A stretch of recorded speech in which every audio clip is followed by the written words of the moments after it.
Welcome to Flip of the Week. Today's subject is leading with the left hand. Now, I'm a righty, but I've been trying to learn to play open-handed, or leading with my left hand. For example, instead of playing the hi-hat with my right, I'll play with my left hand and play the snare with my right, for a couple of reasons.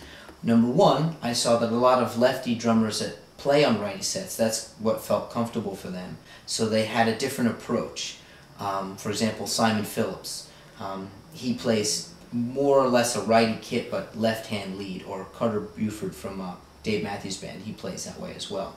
So he'll have like a ride cymbal on his left. In seeing how it worked well for them to add to their more individual musical flavor, I tried that and found that it opened up a lot of opportunities for me to get my right hand around the drums. But I also found that that approach helped me in other ways in case something happened.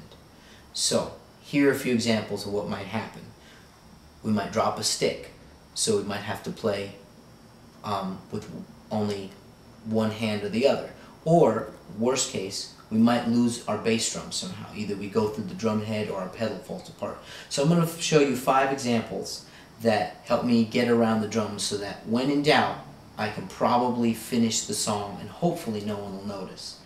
So the first example here is just getting my hands reversed so that I can play open-handed.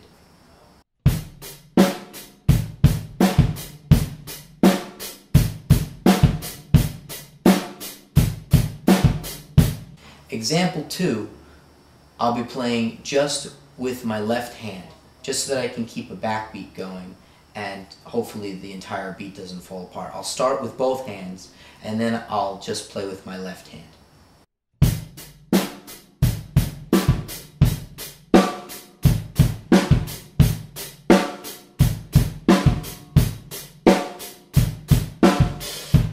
Example 3, I'm going to do the same thing, except now I'm going to use my right hand, which is my stronger hand. So generally, if I do lose a stick, I try to keep my right hand going. But if I happen to lose my right hand stick, hopefully I can reach for another one and just keep playing with my left.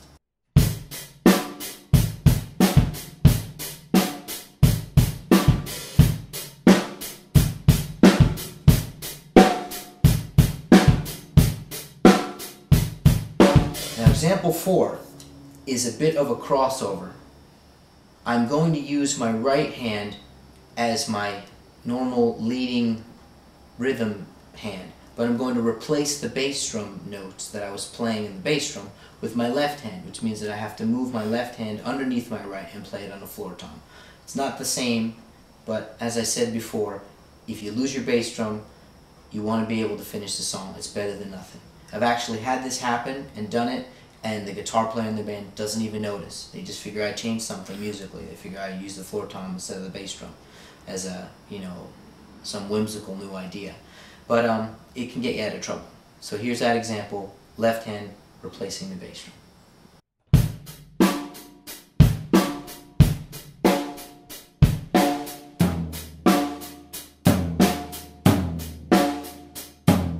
Now here's the last example, where I'm going to be playing open-handed, so my left hand will be leading on the hi-hat, but I will also be replacing the bass drum part with my right hand on the floor tom, and also playing the backbeat.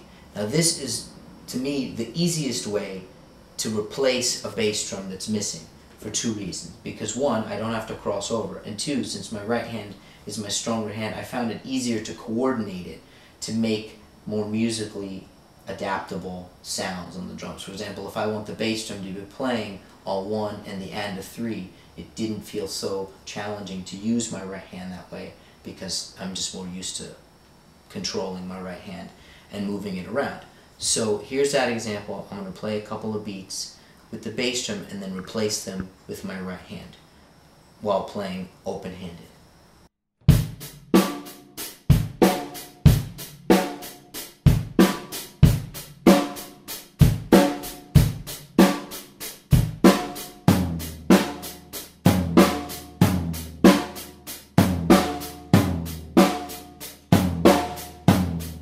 So those are just a few of the exercises that worked for me to get my hands where I needed them to be in case I either lost a stick or lost my bass drum. Hopefully, as I said, it never happens, but the likelihood is pretty good if you're playing all the time and gear goes through wear and tear, or we just lose sticks, you know. So hopefully this helps you, gives you some ideas, and helps you finish that song. So thanks for checking it out. See you next week on Flip of the Week.